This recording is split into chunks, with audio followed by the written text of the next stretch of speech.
Hello to world, welcome back to another video. तो आज का जो हमारा टॉपिक रहेगा वो रहेगा डीएफएस इन ऑर्डर का कोड। पिछली वीडियो तक हम देख चुके थे इसकी टर्मिनोलॉजी क्या रहेगी और हमें अपने एलिमेंट एरे रिजल्ट के अंदर कैसे डालने हैं, ठीक है। और हमने कुछ ये भी डिस्कस करा था कि बाइनरी सर्च ट्री एग्जिस्ट जो दे रखा है हमको, वो एक्चुअल में बाइनरी सर्च ट्री है या नहीं है, उसके क्वेश्चन लीड कोड में कैसे होते हैं, ठीक है। खैर वो तो बात की बात है, लेकिन आज के लिए जो हम इसका करने वाले हैं वो करने वाले हैं इसका पूरा कोड, ठीक है। तो आ जाओ अपनी आईडी पे जंप करते हैं डायरेक्टली। तो पिछली वीडियो तक हमने डीएफएस पोस्ट ऑर्डर देख लिया था कोड का, और उससे पहले हमने डीएफएस प्री ऑर्डर देखा था।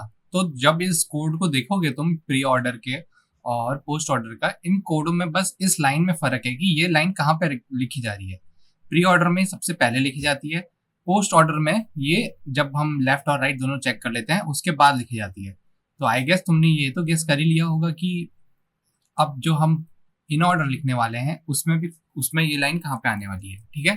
कोड की कंसिस्टेंसी वैसी रखी गई है ताकि कोड को ज्यादा रिमेम्बरेंस ना देनी पड़े। एक कोड अगर तुम लिख लो तो तुम्हारा बाकी का कोड इजिली हो जाए, क्योंकि एक लाइन ही चेंज करनी है इन ऑर्डर के लिए, ठीक है। तो ये जो करंट लाइन थी हमने पोस्ट ऑर्डर के लिए लास्ट में लिखी थी, इसको अब तुम उठा करके लेफ्ट और राइट के बीच में डाल दो। बाकी वर्किंग सेम रहेगी इसकी। तो वर्किंग बता देता हूँ। शुरू कहाँ से करा था, हमने एक एरे लिस्ट बनाया, ठीक है। अब क्योंकि जावा के अंदर तुम एक फंक्शन के अंदर फंक्शन नहीं बना सकते, तो उसका वर्क अराउंड क्या होता है, उसके अंदर उसके लिए तुम बनाते हो एक इनर क्लास। इनर क्लास के अंदर तुमने एक कंस्ट्रक्टर बनाया और उस कंस्ट्रक्टर को तुमने यहाँ से बुलाया, ठीक है। ये कॉन्सेप्ट हमने यूज करा है एनोनिमस ऑब्जेक्ट का, ठीक है। बेसिकली होता क्या है, जब भी तुम कोई ऑब्जेक्ट बनाते हो तो उसको लिखते हो TRAVERSE, क्लास का नाम लिखते हो और लिखते हो OBJ is equal to new traverse TRAVERSE, ठीक है। और यहाँ पे तुमने रूट डाला, इस तरीके से ऑब्जेक्ट बनता है। तो इससे क्या होता है, ये OBJ जो है ये स्टैक मेमोरी में जाएगा और इसका एड्रेस और इसकी जो वैल्यूज होंगी वो हीप में जाएंगी। हीप से इसका एक एड्रेस रिटर्न होगा स्टैक के लिए, ठीक है। वो एक पूरा अलग कॉन्सेप्ट है, वो मैंने ऑलरेडी पढ़ाया हुआ है तुमको। एक सीरीज है मेरी चैनल पे, इंटरव्यू क्रैकिंग सीरीज, उसमें सेकंड या थर्ड वीडियो है, वो जाके देख सकते हो। तो जब अगर तुम ये पूरा traverse object equal to new ही हटा देते हो, तो ये जो बसता है तुम्हारे सामने न्यू ट्रैवर्स ऑब्जेक्ट, इसको कहते हैं एनोनिमस ऑब्जेक्ट। अब इसके लिए तुम्हारे पास कोई एक वेरिएबल नहीं है जो इसको पॉइंट करता है। तो हमने क्या करा, यहाँ पे एक एनोनिमस ऑब्जेक्ट बनाया, उसके अंदर हमने अपना रूट डाल दिया। रूट क्या डाला, रूट जो है जो हमारा पेरेंट है वो डाल दिया। तो मैंने क्या करा, ट्रैवर्सिंग शुरू करी, ठीक है। लेफ्ट नोड अगर नल नहीं है तो मैं लेफ्ट नोड को ट्रैवर्स करता हूँ, और जैसे ही वो नल हो जाएगा वो एक वैल्यू रिटर्न करेगा और उस वैल्यू को मैं अपने रिजल्ट में ऐड कर दूंगा, और फिर वो उसके राइट में ट्रैवर्स करना शुरू करेगा। तो मैंने इसमें रिकर्सन का यूज करा है, ट्रैवर्स को वापस मैंने करंट नोड डॉट लेफ्ट से दोबारा कॉल करा है, ठीक है। बाकी कुछ नहीं है इसमें, रिकर्सन के थोड़े बहुत मेजर वैसे टॉपिक हैं। अभी आ जाओ हमारी मेन क्लास में।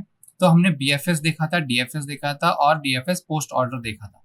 आज हम इसी को कंटिन्यू करते हुए अपना लास्ट जो DFS की एल्गोरिथम है इन ऑर्डर की, उसको कॉल आउट करेंगे, ठीक है। और इनको मैंने इसलिए डिलीट नहीं करा है, इन ORDER, इनको इसलिए डिलीट नहीं करा है ताकि हम तीनों के बीच में, चारों बेसिकली इन तीनों के बीच में तो डिफरेंस जानना ही जानना है, और इसके बीच में भी जानना है कि ये कैसे डिफरेंट है उनसे, ठीक है। क्योंकि ये तो बहुत डिफरेंट है इन तीनों से, अब इन तीनों में भी तो कुछ ना कुछ डिफरेंस होगा। उसी के लिए हम इसको यहाँ पे तीनों को रन करेंगे, ठीक है। और इसमें डाल देता हूँ मैं इन ORDER, ठीक है। इन ऑर्डर डाल दिया। अच्छा, ऑर्डर दो बार हो गया, तो इसको मैं सेव कर लेता हूँ और एक बार रन करके देखते हैं इसे, इसका आउटपुट क्या है, ठीक है। तो ये रहा मेरा आउटपुट, मैंने ट्री में एंटर करे थे। ट्री मेरा यही रहेगा 47, 21, 76, 18, 27, 52 और 82, ठीक है।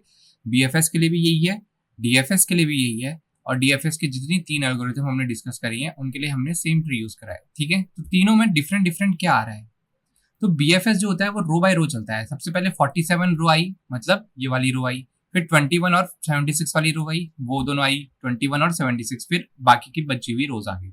प्री ऑर्डर में क्या होता है, प्री ऑर्डर में होता है कि सबसे पहले जो पेरेंट है, जैसे जैसे नोड आते जा रहा है उसको वैसे वैसे डालते जाओ। 47 सबसे पहले आया होगा ट्रैवर्स करते समय, फिर 21 आया होगा, फिर 18 आया होगा, फिर 27 आया होगा। तो इस तरीके से प्री ऑर्डर काम करा।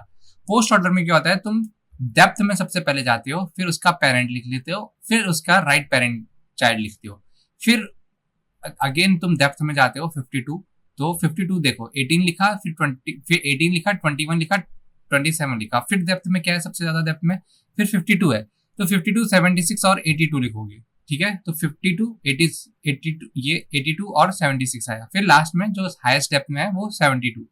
अब इन ऑर्डर में क्या हुआ, इन ऑर्डर में हम डेप्थ में गए, ठीक है। जो एलिमेंट सेकेंड टाइम विजिट होता गया हम उसको डालते गए, जैसे कि हम 18, 20, 21 और 27, हम 18 से आए, यहाँ से आए, फिर 18 में दोबारा नहीं जा पाएंगे हम, तो हमने 18 को डाल दिया, फिर 27 में आए, फिर 27 में हम दोबारा जा पाएंगे, नहीं जा पाएंगे, यहाँ से ऊपर बढ़ गए एक बार तो नहीं जा पाएंगे, तो हमने 27 भी एरे में डाला, फिर 21 डाला। तो 21 जब हमने डाला, देखो हमने यहाँ से जब शुरू करा इसको, यहाँ से ट्रेवर्स करना शुरू करा, मेरे एरो को देखते रहना, 47 पे आए, 21 पे आए, फिर 21 से 18 पे आए, 18 से हमने रिवॉल्व करा और 18 पे अब हम दोबारा नहीं आ पाएंगे। एक पॉइंट हमने टच यहाँ पे कर दिया था, एक पॉइंट हमने यहाँ पे टच कर दिया था, तो मैंने क्या बोला था, जैसे ही 2 पॉइंट टच हो जाएंगे तुम उसको अपने एरे में डाल दोगे। फिर 18 से जब तुम ऊपर बढ़े तो 21 एक पॉइंट तुम यहाँ टच करके आ चुके हो ऑलरेडी, और दूसरा यहाँ पे टच कर रहे हो, तो तुमने 21 अपने उसमें एरे में डाल दिया। तो इसी हिसाब से हम चलते गए, 18 डाला, 21 डाला, 27 डाला, 47। तो इसमें तुम देख रहे हो कि ऑर्डर बहुत डिफरेंट आ रहा है, ठीक है, हर in order, pre post order और प्री ऑर्डर, और बीएफएस तो कम्प्लीटली डिफरेंट है। तो ये इनके बीच में मेजर डिफरेंट रहता है, ठीक है, और इनके हर एक के अपने अपने अलग अलग एप्लीकेशन है क्वेश्चन को लगाने के लिए। जैसे कि एक एग्जांपल देता हूं तुम्हें, इन ऑर्डर यूज होता है कि कोई अगर तुम्हें बाइनरी सर्च ट्री है, वो एक्चुअल में बाइनरी सर्च ट्री की सारी डेफिनेशन फॉलो करता है या नहीं करता है, वैलिड है वो बाइनरी सर्च ट्री, उसको चेक करने के लिए हम क्या यूज करते हैं, इन ऑर्डर यूज करते हैं। मैं कोशिश करूंगा कि इसका एक लीड कोड का क्वेश्चन उठा के लाऊं तुम्हारे लिए अगली वीडियो में, और देखें हम इन ऑर्डर के थ्रू से कैसे सॉल्व कर सकते हैं, ठीक है। तो आज की वीडियो में इतना ही था। वीडियो पसंद आई हो तो लाइक शेयर सब्सक्राइब जरूर करना, अपने दोस्तों के साथ बताना, और अगर कोई दिक्कत हो कोड समझने में, विजुअलाइजेशन में, तो मुझे कमेंट सेक्शन में आके बताओ, ठीक है। अगली वीडियो में मिलेंगे।